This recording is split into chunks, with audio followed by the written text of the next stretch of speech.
மற்ற வேலைகள் தான் நடந்துகிட்டு இருக்கு. ஊருடைய நன்மை கருதி அந்த இடத்தை மாமனார விட்டு கொடுக்க சொல்லுங்க.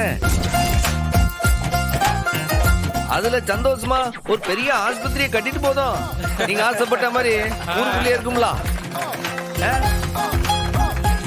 என்னங்க சௌந்தரமண்டி ஐயா, உங்க நிலத்தை தரீங்களா? ஹாஸ்பிட்டல்ல உங்க பேரை போட்டு ஒரு கல்வெட்டு போட்டுருவோம். காலங்காலத்துக்கு உங்க பேரை சொல்லிட்டு இருக்கோம்.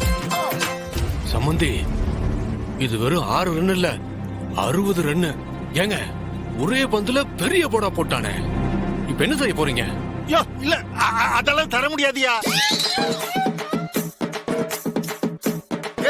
அந்த இடத்துல ஏக்கர் எம்புட்டு போகுது தெரியுமா? லே அவுட் போட்டா எம்புட்டு கோடி போகணும் யாருக்காவது தெரியுமா? இங்க ஏங்க நீங்களும் இடம் தர மாட்டீங்க, இருக்கிற இடத்துலயும் கட்டக்கூடாதுன்றீங்க. இது எந்த விதத்துலங்க நியாயம்? பாருங்க, எனக்கு தேவை ஒரு ஆஸ்பத்திரி. அது 6 கட்டினா என்ன? நீங்க வேண்டா என் மாமனாரை கேட்டு சொல்லுங்க. நான் முன்னாடி நின்று நடத்துறது அவருக்கு பிடிக்கலண்டா நான் பின் வாங்கிக்கிட்டேன். அவரை முன்னாடி வந்து இந்த ஆஸ்பத்திரியை கட்டுற பணியெல்லாம் எடுத்து செய்ய சொல்லுங்க. நான் அவருக்கு பின்னாடி நின்று வேலை செய்தேன். என் பின்னாடி வீட்டு அடிக்க பக்கம் அப்போவாது இந்த இடத்த கொடுப்பாரான்னு கேளுங்க. விரும்பல.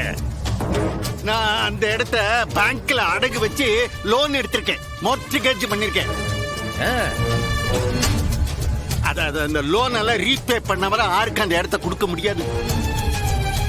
அப்போ சண்முகம் சொல்ற இடத்துல தான் ஆஸ்பத்திரி கட்டி ஆகணும். என்ன சொல்றீங்க? எனக்கு என்ன வந்துச்சு? ஆஸ்பத்திரி கட்டினா அந்த இடத்துல அதுல இந்த கைவிட்ட கேஸ் எல்லாம் வரும், செத்து போற கேஸ் எல்லாம் வரும். தேவையில்லாம ஒரு 10 பிரசவம் நடக்கும், அதுல ஒண்ணு இருக்கும், ஒண்ணு போகும். சாவு பிரசவம் எல்லாம் தீட்டு தானே. முருகனோட இடத்துல இந்த தீட்டுக்காரி எல்லாம் நடக்கலாமா? அதுக்காக தான் சொல்லுதேன். ஒரு உசுரை உருவாக்குறத ஒரு உசுரை அழிக்கிறதா 6. அப்ப முருகன்லா அப்ப தீட்டுன்னு பட்டா 6க்கு முதல்ல தீட்டு போட அந்த கடவுளுக்கு தானே தீட்டு போய் சேரும். அவரு தான் ஏதோ சொல்லிட்டு இருக்காருன்னா அதையும் போய் கேட்டுக்கிட்டு பாருங்க.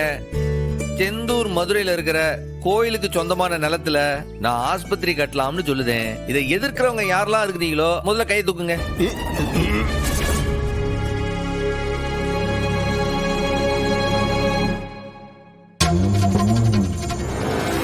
ஒத்த ஓட்டு வந்திருக்கு. இப்ப நான் சொல்ற விஷயத்தை ஏத்துக்கிறவங்க கை தூக்குங்க.